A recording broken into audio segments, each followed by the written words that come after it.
Hay una pregunta que tengo aquí que debemos considerar en esta mañana y es ¿cuál es la actitud humana que Dios exige para que la petición de perdón sea realizada en nuestra vida?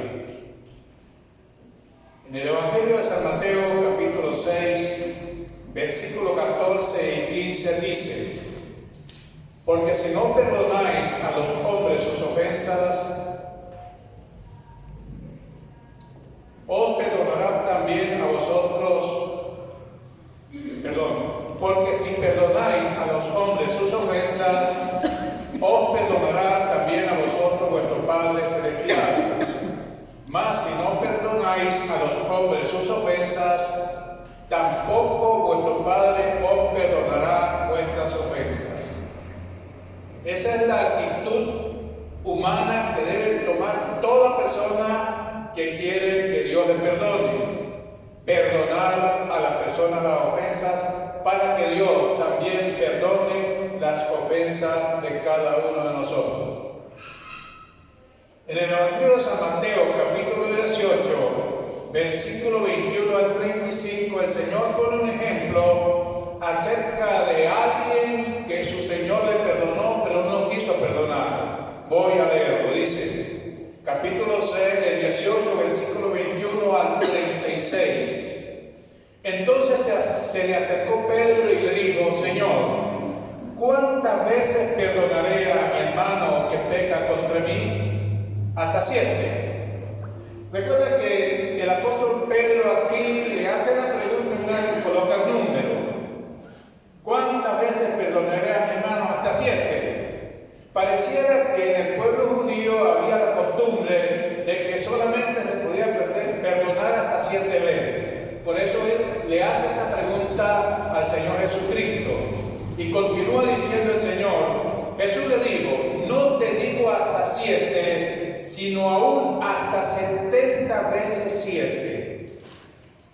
Saquen el número ustedes. Algunos dicen que es un número ilimitado, pero lo dejémoslo allí tal como el Señor lo dice. Y luego dice: por lo cual el reino de los cielos es semejante a un rey que quiso hacer cuentas con sus siervos. Y comenzando a hacer cuentas, le fue presentado uno que le debía 10,000 talentos. A este, como no pudo pagar, ordenó su señor venderle y a su mujer e hijos y todo lo que tenía para que se le pagase la deuda. Entonces aquel siervo postrado le suplicaba diciendo: Señor, ten paciencia conmigo y yo te lo pagaré todo. El señor de aquel siervo, movido a misericordia, le soltó y le perdonó la deuda. Pero saliendo aquel siervo, halló a uno de sus consiervos que le debía 100 denarios, y haciendo de él le ahogaba diciendo: págame lo que me debes. Entonces su consiervo, postrándose a sus pies, le rogaba diciendo: ten paciencia conmigo y yo te lo pagaré todo. Mas él no quiso, sino fue y le echó en la cárcel hasta que pagase la deuda. Viendo su consiervo lo que pasaba, se entristecieron mucho y fueron a referir y refirieron a su señor todo lo que había pasado. Entonces, llamándole, su señor le dijo: siervo malvado, toda aquella deuda te perdoné porque me rogaste. ¿No debías tú también tener misericordia de tu consiervo como yo tuve misericordia de ti? Entonces su señor entregó a los verdugos hasta que pagase todo lo que le debía. Y Cristo hace la aplicación: así también mi Padre Celestial hará con vosotros si no perdonáis de todo corazón cada uno a su hermano con sus ofensas. Es interesante, estimados oyentes, que el Señor pone la manera más gráfica lo que significa perdón. Si usted y yo queremos que Dios nos perdone nuestras deudas, sencillamente perdonemos nosotros a aquellas personas que nos ofenden o que han hecho algo mal contra nosotros. Es algo interesante que cuando el Señor cita o menciona el caso de aquel siervo que no perdonó a su consiervo, Él le coloca unas palabras muy interesantes. Dice, siervo malvado. Si usted quiere, si yo quiero, si nosotros queremos que Dios nos perdone y no queremos perdonar a nuestros hermanos, a nuestro prójimo, somos sencillamente personas malvadas, que queremos que los demás, que Dios nos perdone, pero no queremos perdonar a los demás.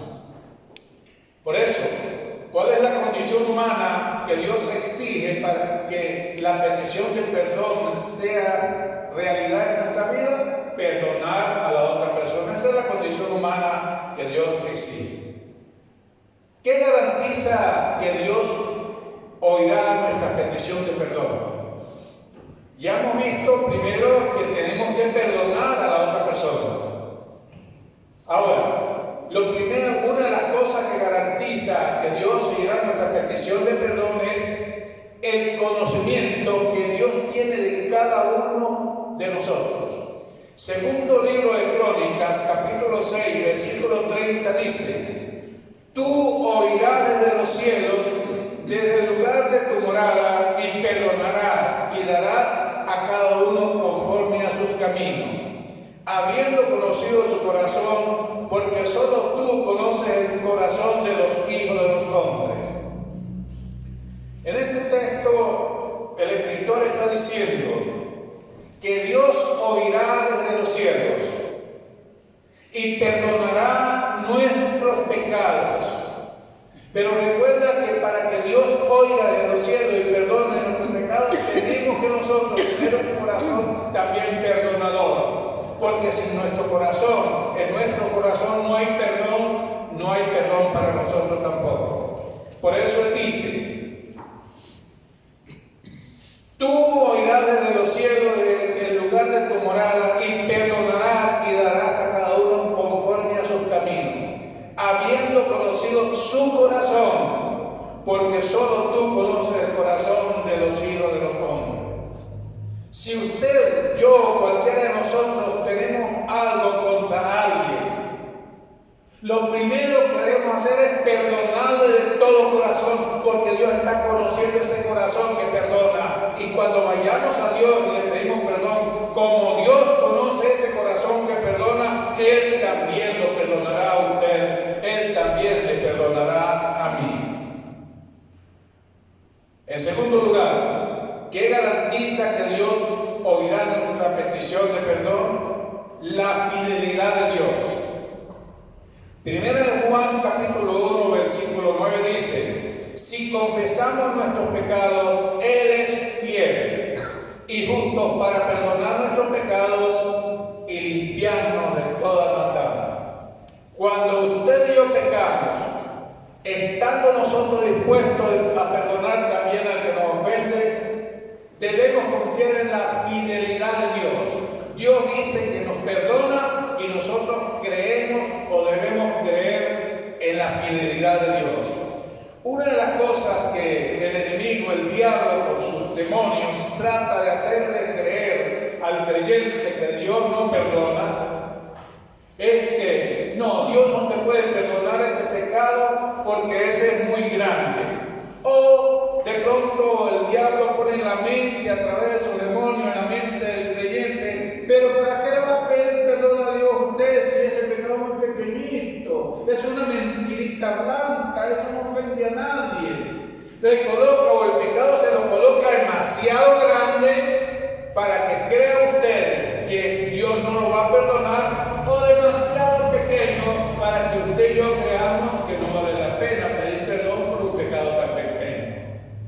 Porque Satanás maximiza el pecado, lo minimiza de tal manera que nosotros no pidamos perdón.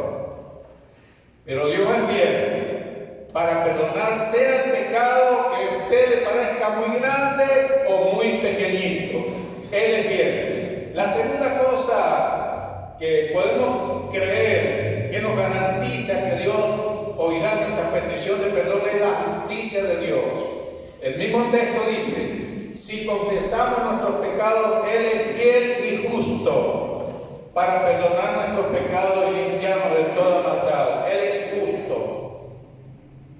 Y Él no quiere ver a ninguno y no podrá ver a ninguna persona que vaya a Él arrepentido pidiendo perdón por su pecado y que Él no lo vaya a perdonar, porque si no, uno va a Dios de corazón a pedirle perdón por ese pecado que le ha confesado y Dios no lo perdona, entonces Dios es injusto. Pero como Él no es injusto sino justo, Él perdona ese pecado.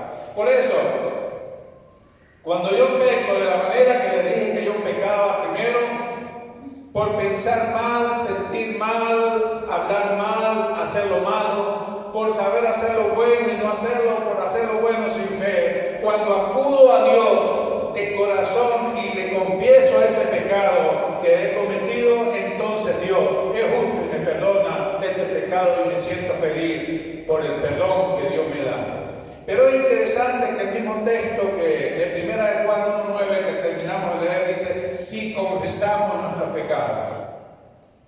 Hay muchas maneras que el enemigo trata de desviar la confesión o que Dios no nos perdone o para que Dios no nos perdone nuestros pecados.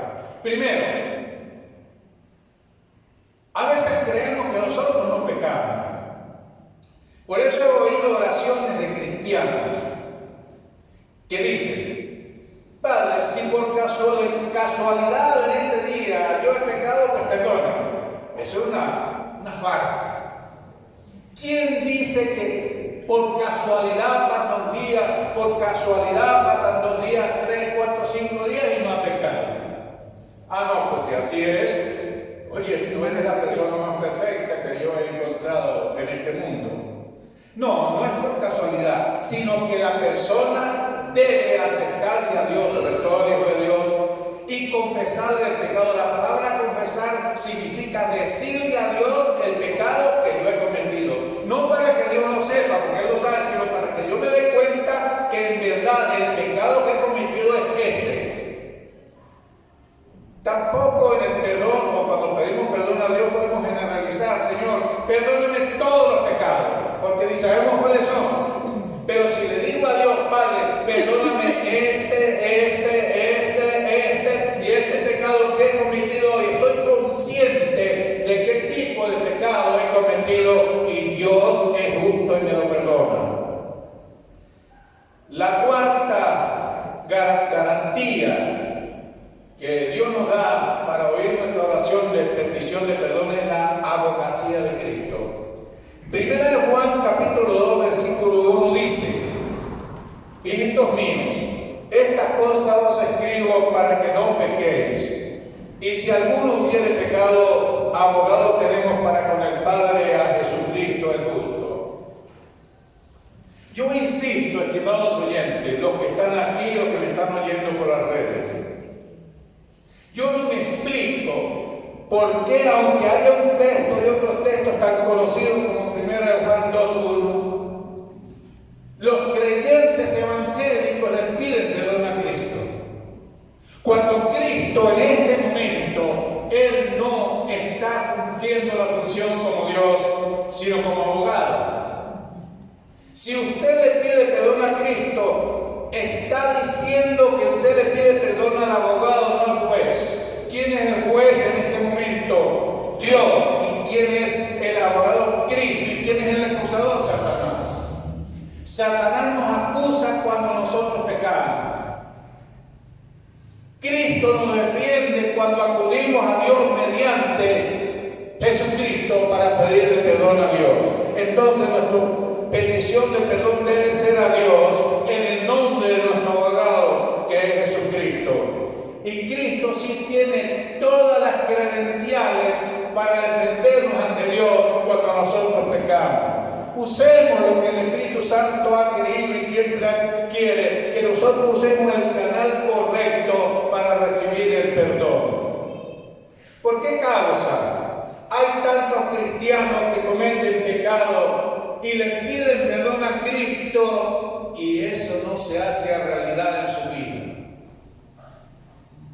Es como que si usted comete una infracción de tránsito, arrolla a una persona, sea con el carro o con la bicicleta, usted va ante un juez porque usted es acusado de haber violado una ley. ¿Y qué sucede? Cuando usted va ante un juez, usted no puede ir solo porque hay un fiscal acusador. Lo acusa y quiere que usted vaya preso por la infracción que cometió de esa ley. Pero usted dice, bueno, está bien, yo voy ante el juez, pero no busca abogado, yo solo me defiendo. Y usted llega y le dice al juez, mire señor juez, yo no soy culpable del delito que me acusa el fiscal. Yo soy inocente. Pero bueno, le va a creer su defensa. Porque primeramente, para que usted sea defendido ante el juez, usted tiene que tener un abogado que lo defienda. Es el abogado del que va a usar los argumentos habidos y por haber para librarlo a usted de la sentencia del juez. Pero usted dice, bueno, yo uso otra forma porque muy inteligente podemos ser. Bueno, yo no voy ante el juez que me va a dictar sentencia, sea para absolverme o sea para enjuiciarme o castigarme. No, yo voy y le pido perdón al abogado, busco al abogado y le digo, señor abogado, ¿sabe que cometí una infracción y estoy preso aquí? Ahora yo te pido que me perdone porque yo en verdad no quería hacer eso. Perdóname, señor abogado. ¿Usted cree que el abogado lo va a perdonar? No, el abogado no está para perdonar, sino para defenderlo a usted ante el juez. Y cuando va ante el juez, recuerda que él es el que usa los argumentos habidos y por haber para que usted no le dicte sentencia de castigo al juez. Estoy planteando algo que sucede en la tierra para entender algo que sucede en el cielo. ¿Quién es el juez cuando nosotros pecamos? Dios. ¿Quién es el acusador? Satanás. ¿Y quién es el abogado? Jesucristo. Si nosotros no creemos esa verdad, perdemos el tiempo en la pedida de perdón. Puedes ir a Dios sin abogado y no va a ser perdonado. Puedes ir a Cristo sin el juez y no va a ser perdonado. Busquemos el camino exacto, correcto que nos presenta el Espíritu Santo a través de su palabra. Vayamos a Dios como juez que es por causa del pecado que hemos cometido, en el nombre de nuestro abogado que es Jesucristo, y la victoria será nuestra.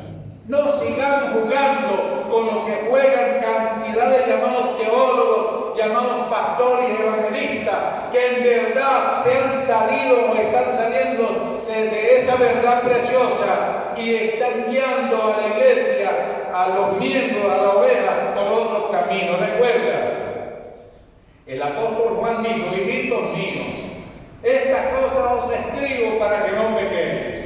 Y dice, y si alguno hubiere pecado, abogado tenemos para con el Padre, a Jesucristo el justo. Siempre que oigo por las redes mensajes de evangelistas, de pastores, de conferencistas, y la mayoría de veces le piden perdón o guían a las personas a pedirle perdón a Cristo. Él no está en este momento para perdonar, sino para abogar por el que comete el pecado. Continuemos. Beneficios del perdón. ¿Qué beneficios recibimos cuando Dios nos perdona en Cristo? Dice en el Salmo 32:1, bienaventurado aquel cuya transgresión ha sido perdonada y cubierto su pecado. Cuando la persona es perdonada por Dios a través del abogado de Cristo, esa persona es muy feliz. 3 veces feliz cuando recibe el perdón. Y me preguntaba cuando estaba pensando en ese texto y en otros más, ¿por qué será que cuando una persona pide perdón no es feliz? Si no queda con una cantidad de dudas en su cabeza. Primero, por lo que dije, le pide perdón a Dios sin buscar al abogado, o le pide perdón al abogado sin tomar en cuenta al juez. Y el diablo sigue y sigue acusándolo. Hace tiempo hablaba de este tema en una iglesia del estado Mérida, y se me acercó una joven y me dice: pastor, yo cuando estaba novio con que ahora es mi esposo, tuvimos una relación, y de esa relación vino un embarazo, y de ese embarazo, cuando nos dimos cuenta del embarazo y la iglesia se dio cuenta del embarazo, iba viendo lo que estoy diciendo, todos pusieron el grito al cielo, porque me vieron embarazada.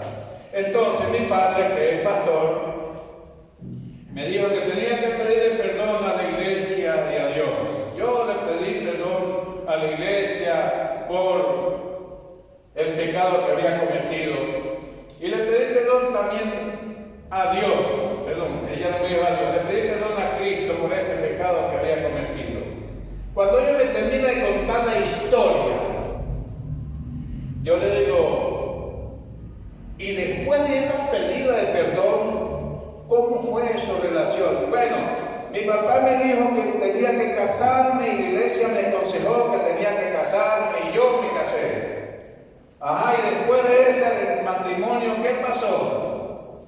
Me dice: bueno, a los primeros días fue más o menos, pero ahora la cuestión de caracteres no nos podemos aguantar porque él me trata mal y yo lo trato mal. Y yo le digo: interesante eso. Ve todo el panorama que se formó aquí. Todo lo que se pasó esas dos personas o pasaron esas dos personas. Primero, ellos siendo novios cometieron el pecado de fornicación. Así claro. Ellos siendo novios no reconocieron ese pecado ante Dios en el nombre de Jesucristo. No lo reconocieron. Ellos reconocieron, entre comillas, su pecado cuando comenzó a crecer la barriga de la muchacha. Curioso, ¿verdad? Entonces el papá vio el problema de la hija y le dice a su hija: tiene que pedirle perdón a la iglesia. ¿Ve por dónde van ahora? Y tiene que pedirle perdón a Dios. Ella le pide perdón a Cristo y le pide perdón a la iglesia juntamente con su esposo. La iglesia le disciplina, y luego que la disciplina a los dos por tanto tiempo, tienen que casarse. Ellos se casan y después del matrimonio continúan los problemas en ese hogar. Mi pregunta: ¿hicieron lo correcto? Usted sabe una cosa curiosa, que los padres cristianos, cuando tienen una hija, porque los hijos no salen embarazados, si los varones también salieran, tenían el mismo problema. Cuando tienen una hija y esa hija sale embarazada, el padre y la madre cristiana, ¿qué es lo primero que hacen? Cásense, porque ellos ven el problema social. Ellos dicen: ¿qué dirá la gente si no se casan rápido? Pero no falta en la iglesia personas que sacan cuenta, porque también los hay, y le preguntan a la joven, cuando esa joven da a luz, le pregunta: ¿y cuántos meses tiene usted de casado? ¿Ven cómo son expertos en sacar cuenta? Y la joven le dice: bueno, de casado tengo 6 meses. Ah, tiene 6 meses de casado. Y comienzan a retroceder y sacan una cuenta bien hecha. Y llegan a la conclusión que el problema no estuvo, o la concepción de ese niño o niña no estuvo después del matrimonio, sino antes del matrimonio. Y comienzan los hermanitos a esa muchacha no se embarazó después del matrimonio, sino antes del matrimonio. Y así sigue el problema extendiéndose dentro de la iglesia. Pero la solución para esos hermanitos es el matrimonio, pues. La solución no es el perdón de Dios, no, es el matrimonio. Y esa pareja se siente tan mal y después viene lo que se llama divorcio. Ahí sigue la cadena de errores y problemas. Ahora, estimados oyentes, le pide perdón a Dios, esa pareja no sirve. Le pide perdón a Cristo, no sirve. Le pide perdón a Dios en el nombre de Cristo, sí sirve. Ahí está la solución. Sí sirve, así. De resto, no puede servir si esa persona se va por otro camino que no sea el correcto. Después de haber hablado con esa joven de la historia, le pregunté a quién le había pedido perdón y ella me dice que le pidió perdón a Cristo. Le digo, no está perdonada. Para más alivio, ¿verdad? Le expliqué el caso, le cité este texto y otros más. Y me dice, pastor, ¿y usted por qué no habla con mi esposo para que él entienda como yo estoy entendiendo? Y yo digo, bueno, dígale que si tiene tiempo, a tal hora yo lo puedo atender. Él llegó así a la hora que habíamos convenido y hablamos. Y yo le digo, ustedes cometieron este pecado antes del matrimonio, ¿verdad? Sí, ajá. ¿Y a quién le pidió perdón usted? A Cristo. Y yo le digo, no sirve. Me dice, ¿por qué no sirve? Y Cristo no es Dios, pues. ¿Ves por dónde va la cosa? Yo le decía, Él es Dios, yo no lo niego, pero en este momento no está cumpliendo la función de Dios, sino de abogado. No, eso es lo mismo, yo no quiero hablar más de esto. Se terminó la conversación porque no quería hablar más de eso. Después, indagando, pregunté cómo está la pareja tal y me dijeron, tienen problemas en el matrimonio. No hay perdón, no ha habido perdón. Directamente de Dios con la abogacía de Cristo. Recordemos, no nos quitemos esa verdad en nuestra mente, porque esa verdad Satanás la quiere quitar para que nosotros creamos que hemos sido perdonados y no hemos sido perdonados. Por eso no seremos felices, aunque le pidamos perdón a Dios sin Cristo y aunque le pidamos perdón a Cristo sin Dios. Somos muy felices cuando le pedimos perdón a Dios en el nombre de Jesucristo, porque Él es nuestro abogado, y somos muy felices cuando ese pecado es perdonado.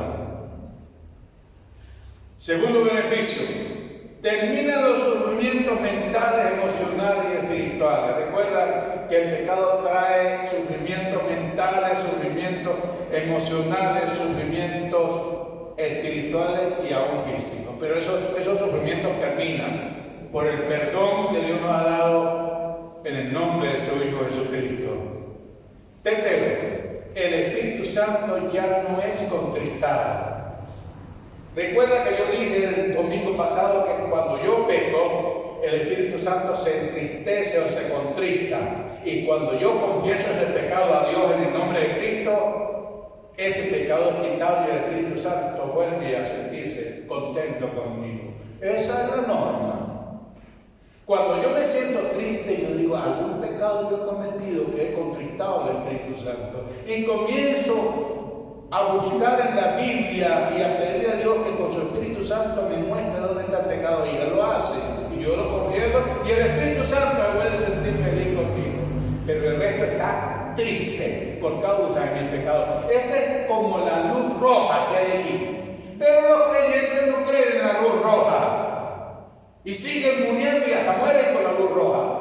Y no ven la luz verde que Dios les está dando a través de su Espíritu Santo.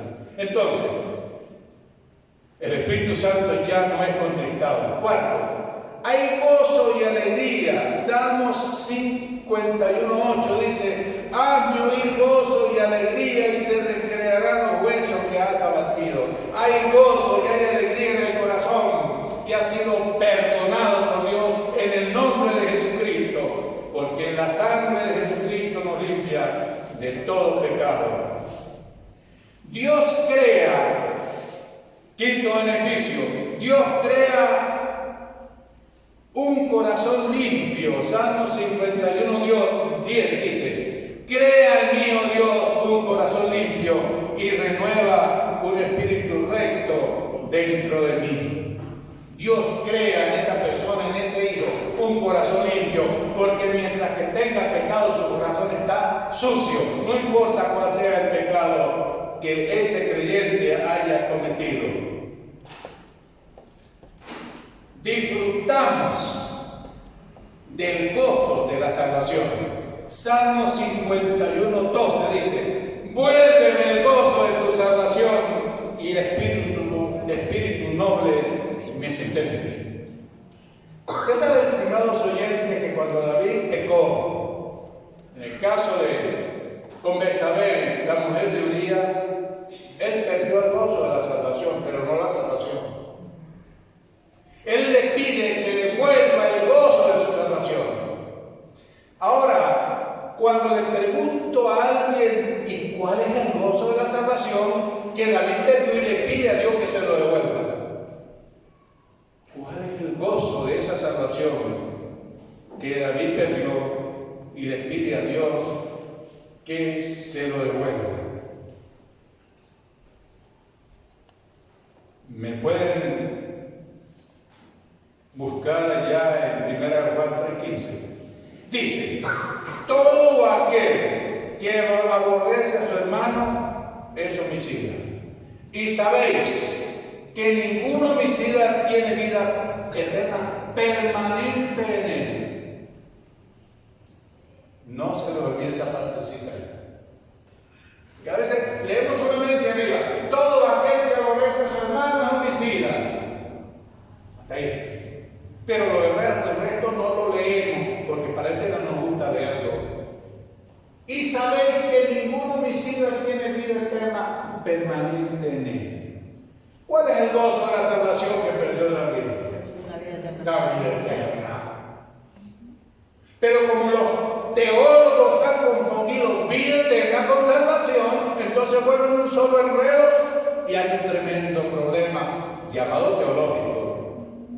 Ahora, miren lo que leí en la nueva versión internacional. Dice: todo el que odia a su hermano es un asesino. Y ustedes saben que en ningún asesino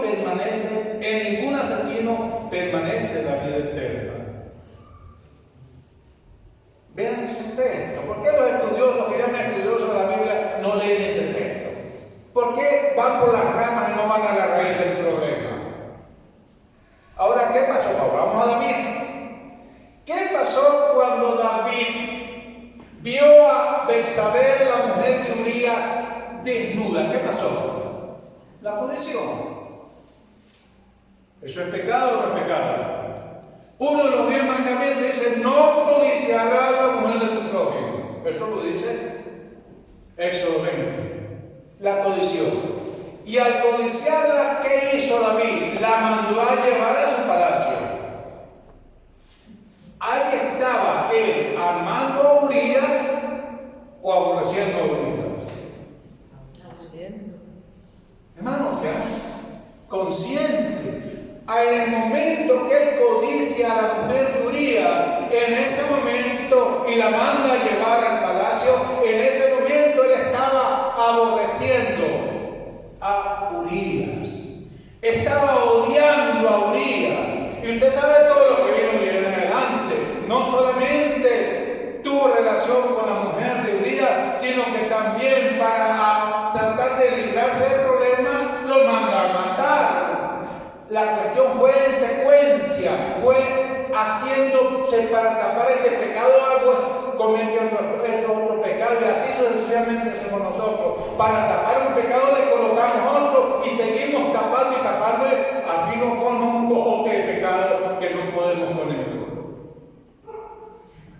David, cuando aborrece u odia a Urías, la vida eterna, que es el gozo de la salvación de David, se perdió. Y por eso él le está diciendo: vuélvame el gozo de tu salvación.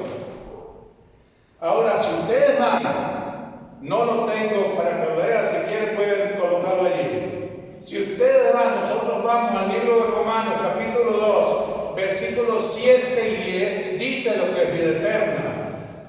En el 6 dice, el cual pagará cada uno según sea su obra, vida eterna, a los que perseverando y vienen a hacer buscan gloria, honra e inmortalidad. Y en el 10 dice, pero honra, gloria y paz a todo el que hace lo bueno, al judío primeramente y también al griego. ¿Qué es vida eterna? Vida eterna es honra de Dios, gloria de Dios, paz de Dios. ¿Qué perdió David cuando asesinó, odió y asesinó, aborreció a Urías? Perdió la honra de Dios, perdió la gloria de Dios y perdió la paz de Dios. ¿Qué pierde usted? ¿Qué pierdo yo cuando yo cometo un pecado? Lo mismo, la honra de Dios, la gloria de Dios y la paz de Dios. Entonces quedamos como temblando, como vacíos. Sí, somos salvos, pero salvos sin la honra de Dios, sin la gloria de Dios y sin la paz de Dios. Ojalá que alguna vez alguien me escriba al WhatsApp y me diga, pastor, no estoy de acuerdo porque yo creo así y así y así. Bueno, no importa si cree así, siga creyendo así, que al fin y al cabo Dios tiene la última palabra.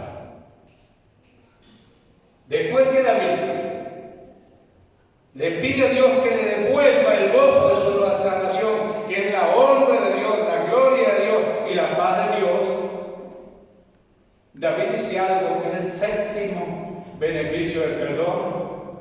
Dice en el Salmo 51:13, entonces enseñaré a los transgresores tus caminos y los pecadores se convertirán a ti. Pregunto a los líderes, los que me están oyendo, a ustedes que están aquí y los que están oyéndome por las redes, ¿por qué será que en este tiempo no se ven conversiones verdaderas en la iglesia? ¿Cuál es la causa? Sí, hay mucha gente que está llenando los locales, pero sin perdón de Dios. Se usan muchas formas para que la iglesia se llene. En una ocasión me contaba un hermano que en un país, en un estado de Venezuela, el pastor no hallaba qué hacer porque no había gente que se reuniera, muy poquito. Entonces llegó y le preguntó a alguien, ¿qué hago? Que yo no veo, que en la iglesia no existe casi gente. Y dice, no hay problema, yo tengo la solución. ¿Y cuál es la solución? Coloque a cantar mujeres en semifalda. ¿Cómo que llama eso? Minifaldas. Para que vea usted la cantidad que van a llegar. Y sí, el pastor, y le hizo caso, porque a veces somos pastores como tontos, ¿verdad? El pastor le hizo caso y comenzaron a colocar en el coro de la iglesia muchachas bonitas de minifalda. Ay, se llenó la iglesia de jóvenes. ¿Y cuántos en este momento quieren recibir a Cristo como Salvador? Levante la mano, jóvenes, muchos jóvenes, levantando la mano. ¿Y cuántos quieren repetir esta oración de fe? Repetir la oración de fe. ¿Cuántos quieren pasar adelante para entregarse a Cristo? Pasaban adelante y se entregaban a Cristo. Y el local se llenó que no cabía. Pero ¿qué pasó con ese bruto?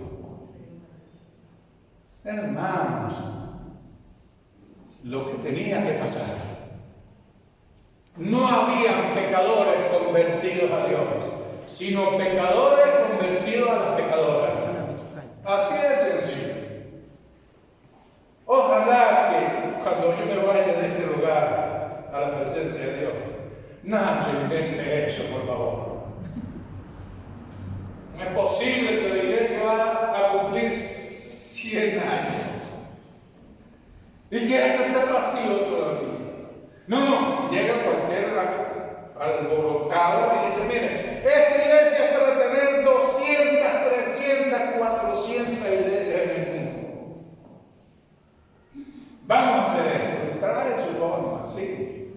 Crecen, sí, pero de puros hombres y mujeres sin perdón. Y los líderes que están allí, es cierto que tendrán más castigo que aquellos que fueron engañados. Cristo le dijo a los fariseos: ay de vosotros, escribas y fariseos, hipócritas, porque recorréis mar y tierra para ganar un prosélito y después lo hacen más digno del infierno que vosotros mismos. Hermanos, vayámonos por donde Dios nos está diciendo. A mí me preguntaban hace tiempo: pastor, ¿y usted por qué no hace la invitación a entregarse a Cristo? Yo no la hago. La hice, pero no me sirvió. No me resultó. Ahora no la hago, me está resultando. He visto gente que han conversado conmigo y dicen: mire, pastor, oí una predicación. Y después que oí la predicación, me fui a la casa y yo dije: tengo que entregarme a Jesucristo. Eso es obra del Espíritu Santo, hermano, usando su palabra, para que esa palabra haya cabido en el corazón de ese hombre y esa mujer, y el Espíritu Santo le convenza de pecado, justicia y juicio, y la persona puede clamar a Dios en el nombre de Cristo y recibir el perdón de Cristo, que Dios quiere darle en Cristo. Eso es conversión. Calladito, sin hacer bulla. Y cuando yo veo a esas personas que se han estado entregando a Cristo, veo el cambio en sus vidas, yo digo: qué maravilla, vale la pena creerle a Dios. Sigamos creyéndole a Dios y sigamos viendo personas añadiéndose poquito a poquito a la iglesia del Señor, y sigamos viendo hombres y mujeres responsables ante la obra del Señor, hombres y mujeres que van verdaderamente a representar o a estar en el lugar nuestro después que nosotros nos vayamos de esta tierra. Y que cuando lleguemos a la presencia de Dios, Cristo nos puede decir: ven, buen siervo y fiel. En lo poco has sido fiel, en lo mucho te pondré. Entra en el gozo de tu Señor. Ese es mi deseo y debe ser el deseo de cada uno de ustedes cuando partamos a la presencia de Dios. Beneficio del perdón, entonces: somos felices. Terminan los sufrimientos emocionales, espirituales y físicos. El Espíritu Santo ya no está contristado. Hay gozo y alegría en nuestra vida. Dios crea un corazón limpio. Disfrutamos del gozo de la salvación, que es la vida eterna. Y nosotros predicamos y las personas se convierten a Dios. No a la iglesia, sino a Dios. Y eso es una bendición. Que Dios nos continúe bendiciendo. Amén.